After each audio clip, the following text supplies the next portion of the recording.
حضرت بایزید بستامی کہتے ہیں کہ میں نے اپنی ماں کے آگے ہاتھ جوڑے، میں نے کہا امی تجھے راضی کروں یا رب کو راضی کروں؟ تو اپنے حق مجھے معاف کر دے، اللہ کو میں راضی کر لیتا ہوں۔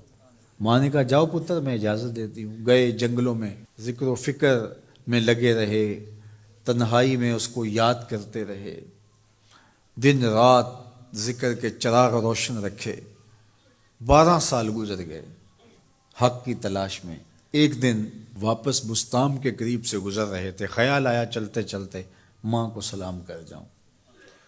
دروازے کو دستک دینے لگے تو اس خیال نے ہاتھ روک لیا کہ ساری زندگی ماں کو سکھ تو دیا کوئی نہیں، اب دکھ بھی کیوں دینے لگے ہو؟ رات کا ایک پہر بیت گیا ہے، سردیوں کی لمبی رات ہے، ماں بستر میں لیٹی ہوگی، تیرے لیے اٹھے گی، دروازہ کھولے گی۔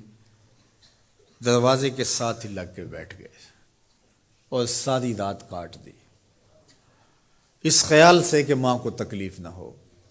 جب سحری کا وقت ہوا تو اندر سے جو نالی آتی تھی اس نالی سے پانی آیا، سمجھ گئے میری ماں تہجد کے لیے اٹھی ہے اور وضو کا پانی ہے، تو فوراً دروازے پہ دستک دی۔ اندر سے آواز آئی بیٹا بایزید میں ابھی آئی۔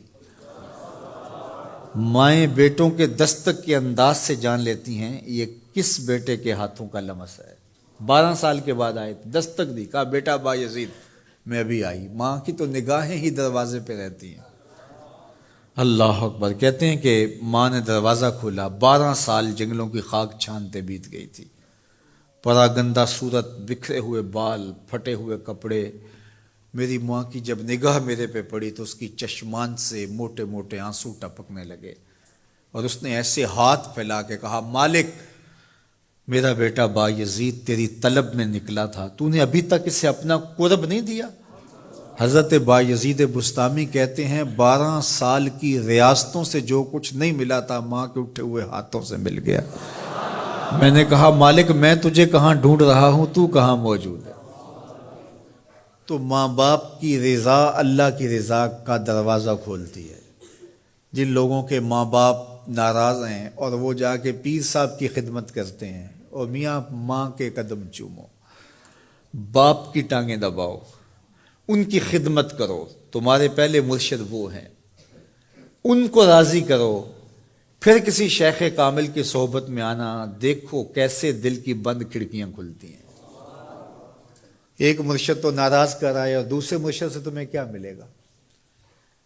تو راستہ یہیں سے کھلے گا۔ والدین کو کبھی ناراض نہ کرو، والدین کو کبھی دکھ نہ دو، والدین کو کبھی تکلیف نہ پہنچاؤ، اور والدین کو بھی چاہیے کہ اپنی اولاد کو اپنا نافرمان نہ بنائے۔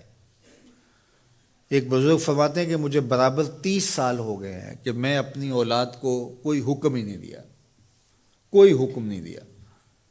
کوئی چیز مجھے چاہیے بھی ہوتی ہے تو میں بصیغہ امر نہیں کہتا، بلکہ ایسے ہی بات کر رہی ہے، پانی چاہیے تو یہ نہیں کہتا بیٹا پانی لے کر آؤ، میں ویسے ہی کہتا ہوں پیاس لگی ہوئی ہے، تو اگر وہ سمجھ جائے اور وہ خود لے آئے تو اچھی بات ہے، لیکن اگر وہ نہ لائے تو میں نے اس کو حکم ہی نہیں دیا، امر ہی نہیں کیا، تو اس امر کی مخالفت ہی لازم نہیں آئے گی۔ تو کہا 30 سال برابر گزر گئے ہیں، میں نے اپنی اولاد کو حکم نہیں دیا کہ کہیں وہ میری نافرمان نہ ہو جائے، چونکہ اگر وہ نافرمان ہو گئی پلے کچھ نہیں رہے گا۔ جو اولاد ماں باپ کی نافرمان ہوتی ہے وہ ہوا میں بھی اڑیں، وہ چرخ پہ بھی جھولیں، وہ زمین پہ گرنے والی ہوتی ہیں، کبھی کامیاب نہیں ہو سکتی وہ اولادیں جو ماں باپ کی گستاخ، بے ادب اور نافرمان ہوتی ہیں۔ وہی اولادیں سرخرو، کامیاب اور کامگار اور بامراد ہوتی ہیں جو ماں باپ کی خدمت کرتی ہیں، ماں باپ کی دعائیں لیتی ہیں۔ وہ ایک بچہ ماں باپ کے پاؤں دبا رہا تھا، تو ایک بچہ ایک بر اعظم میں، دوسرا دوسرے بر اعظم میں، تیسرا تیسرے بر اعظم میں بڑے بڑے کاروبار کر رہا تھا۔ تو کوئی اس کا دوست ملنے آیا، اس نے کہا کہ اس نکمے کو بھی کہیں بھیج دو، فلاں جو ہے وہ یورپ میں ہے، فلاں امریکہ میں ہے، وہاں اتنی بڑی کمپنی اس نے کھولی ہوئی ہے، اس نکمے کو یہاں بٹھایا، اس کو بھیج دو، یہ تو نکمہ کسی کام کا نہیں۔ کہا یہ نکمہ ہی تو میرے کام آ رہا ہے، کہ نکمہ ہی تو میرے کام آ رہا ہے۔ تو اولاد خوش نصیب ہے کہ اپنے ماں باپ کی خدمت کرے، اور ان کے ساتھ حسن سلوک کرے۔